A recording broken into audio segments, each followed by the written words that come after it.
All right, let's talk about something that feels so modern, doesn't it? Overthinking. But what if I told you the solution comes from some of the most timeless wisdom on the planet? Today, we're going to unpack a clear path to freeing your mind, and it's drawn directly from some ancient texts. So, let's dive in. First, let me just ask you this. Does your mind ever feel, well, stuck? You know the feeling. It's spinning in circles, replaying the past, stressing about the future, just totally overwhelming you with its own noise. It's a super common feeling, but there is a way to get it unstuck. So check this out.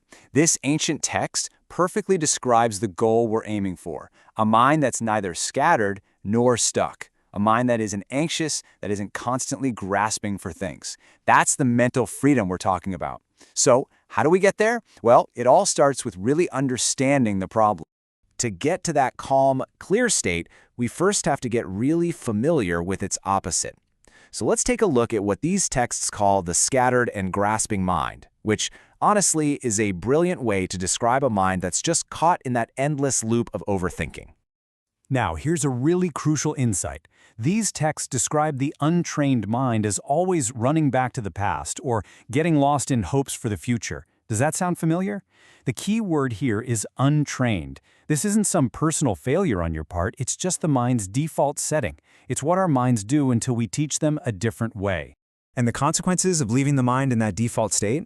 Well, they had a really powerful metaphor for it. An undeveloped mind is like a house with a leaky roof. It's vulnerable.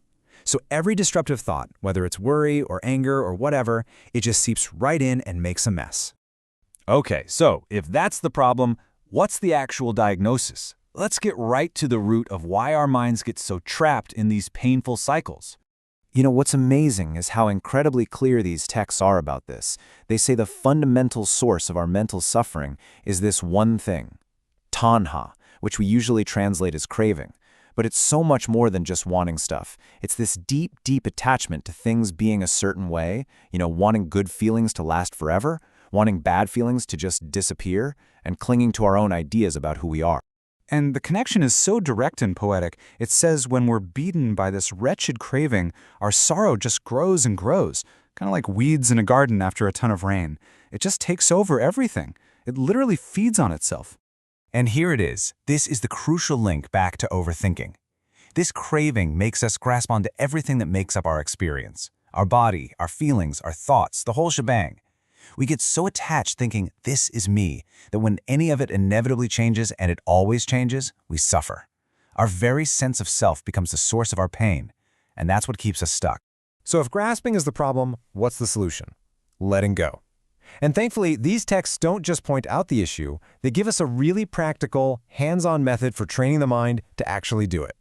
And that method is a systematic practice of mindfulness, broken down into 4 key areas. Think of it like a workout for your brain. First, you just observe the body, grounding yourself in physical sensations. Simple. Then, you learn to observe your feelings as they come and go, without getting hooked by them. Next, you observe the mind itself. You actually watch the patterns of overthinking as they happen. And finally, you start to observe the deeper principles of how it all works. The whole point is just learning to see what's happening without getting swept away. But here's the thing. This isn't just a passive practice. No, it's an active choice. It's like being a gardener of your own mind. You consciously choose to cultivate things like compassion and balance. And at the same time, you're actively working to abandon the weeds, like greed and delusion. You get to decide what grows in there. So what's the result of all this training? What's the payoff? The texts describe it with some of the most beautiful imagery you can imagine. They call it a quenched mind, a mind that's no longer burning with the fever of all that craving. I mean, just listen to this. A free mind is like the moon released from the eclipse. What a perfect image. The overthinking, the worry, that's the eclipse. It's just a shadow blocking the mind's natural brightness. Freedom isn't about creating something new, it's about letting that shadow pass, so you can see the brilliance that was there all along. Or how about this one? The mind sheds the near shore and the far, as a serpent its old worn-out skin. Wow. The near shore is clinging to the present. The far shore is all that anxiety about the future. And you just shed it. You let it go. Like a snake shedding a skin it is totally outgrown, leaving all those old constraints behind. And this kind of gives us the final snapshot. A mind that's tamed, quenched, and steadfast. The fires are out, the frantic running has stopped, and what's left is this stable, reliable peace that doesn't depend on what's happening outside of you. That is profound inner freedom. So this brings us to the final and most important point. How do we actually apply all this wisdom?